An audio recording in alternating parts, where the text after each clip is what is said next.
Fans, I'm here with head coach Lenny Caglianone for this week's edition of Caglianone's Corner. Lenny, we just got done with a weekend in Philly where we split the series. Tell us about some of the positives that went down on Friday.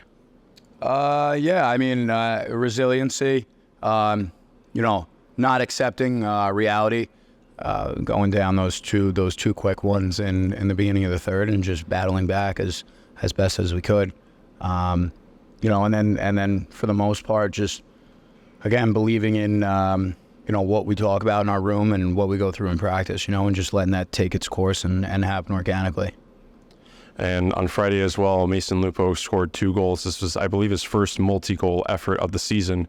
Kind of what was your opinion on that when it happened? Yeah, we had talked as a staff about where he was going to fit in the lineup, and I was one who had pushed for him to be in a top 6 role.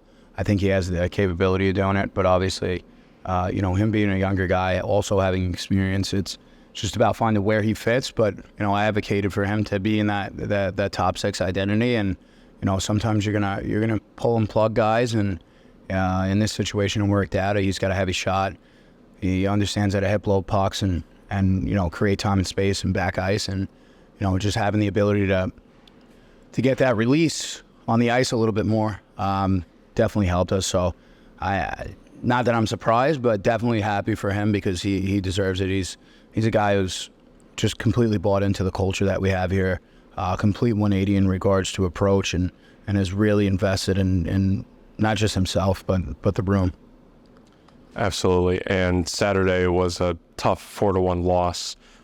Take us through the positives of that game. Yeah, I thought our first 20 was immaculate, just to say the least. Systematically sound. Energy was great. Cohesiveness was at a 10 on the dial.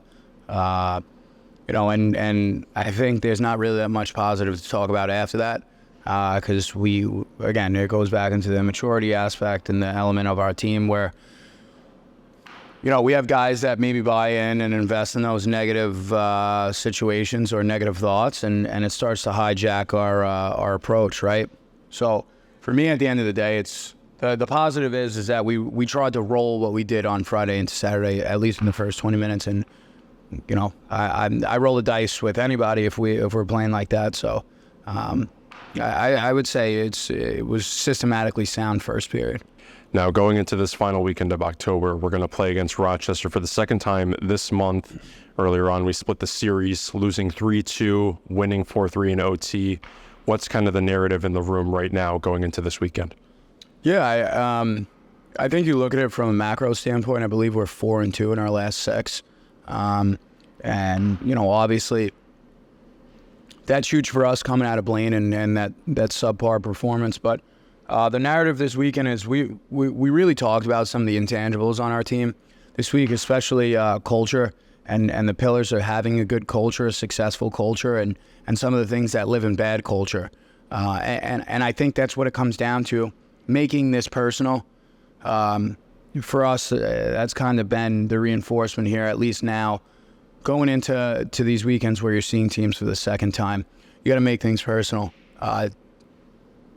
For me, you really have to turn this into a situation where, hey, something's got to burn inside you, and you got to use that as a fuel to go out there and play with bite. And I think for us, like, just hitting the cultural aspects and the cultural talking points, making sure that we're getting tighter as a room as we go through some of the adversities, the ups and downs, and then also again making it personal and making sure guys understand that you have to take offense to this.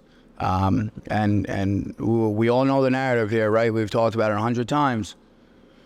Danbury's Danbury, but you know what? I think the group is starting to take that personal. I sure as hell do, and we really don't give a shit if anybody respects us. At the end of the day, we're going to take what we want when we want. It's just about making sure that all 20 guys show up and have that same attitude. And when that does happen, we're a good hockey team. So, I'm excited to see what they could do in that atmosphere up in Roch. And I know the guys are excited. We get a little taste of the honey there. It's just about going back to the hole and going to get it. Well said. And to end on that note, fans, you can watch our games against Rochester this weekend on NATV. We play our first game on Friday, October 25th at 7:30 for that puck drop, as well as the 26th for a 7:30 puck drop as well. Lenny, thank you for your time today. Thank you.